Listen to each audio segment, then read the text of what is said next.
Oh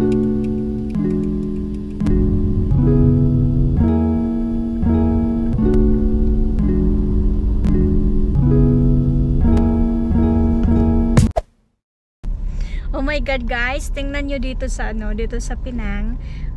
Spring na dito. Tingnan nyo yung trees, ayun. Doon, yun. Yung tree na yun, hindi ko alam kung klaro nyo. But so beautiful.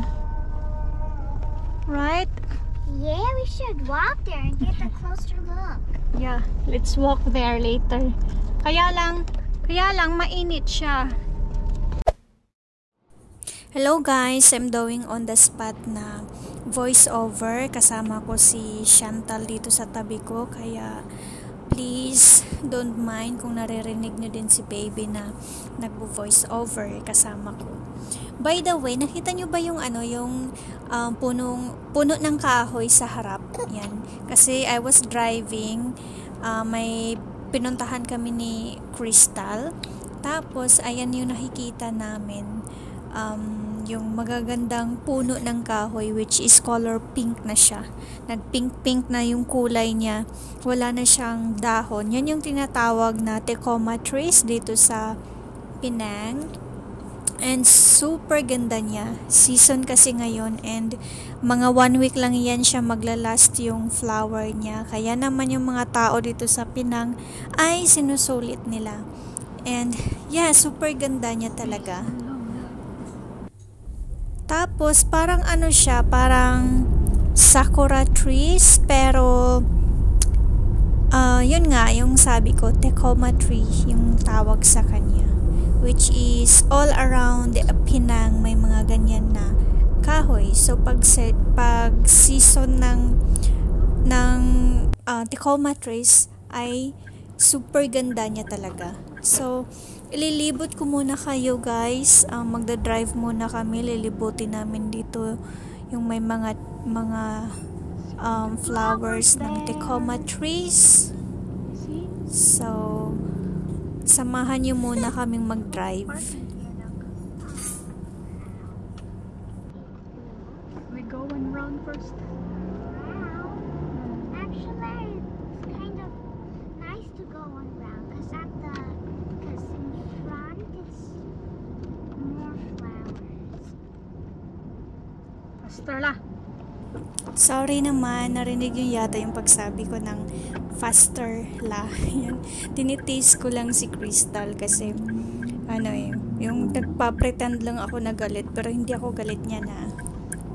So ayan, lilibutan lang namin yung place, yung building na merong madaming Tecoma trees para makikita nyo naman.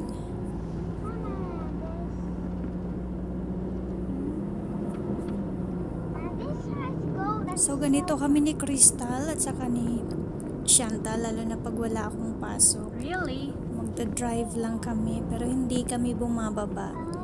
Yung tipong magro-road trip lang around Penang Island kasi ang ganda-ganda ng view, lalo na pag ganito yung panahon. So ayan, makikita nyo yan, super yan, yung pinkish na ng kahoy. Mga trees. And actually, hindi ko nga siya naabutan na medyo fresh pa yung mga flowers niya. Para mga 3 days na siya na nag-bloom. Saka lang ako nakalabas kasi nga meron pa akong work. So, ayan, meron pa dyan sa likod. You want to go down or nag-start na mag-wilt yung mga flowers. But it's so hot. Naglalagas na siya. So ang ganda-ganda ng mga flowers sa daan. Ayan, nakikita nyo. Ang dami-dami. Mas maganda siya sa personal. Ayan, super dami. Hindi lang siya ma-captured ng maganda ng aking camera. I'm using GoPro by the way. So, nalibot na natin. Diyan kami kanina. Yan yung kulay niya pala. Yung usual na kulay ng Tacoma trees are white and pink. Yan lang yung nakikita ko na color so far. So, ayan. Bumalik na tayo.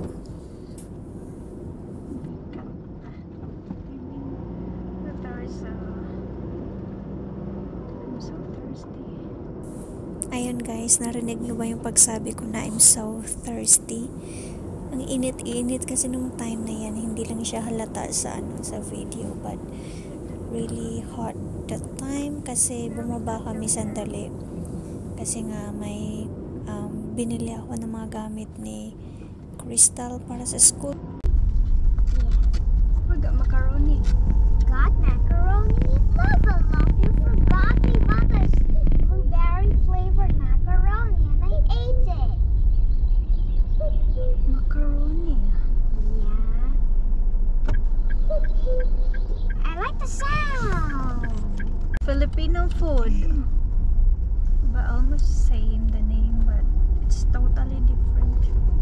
This macaroni is like a salad.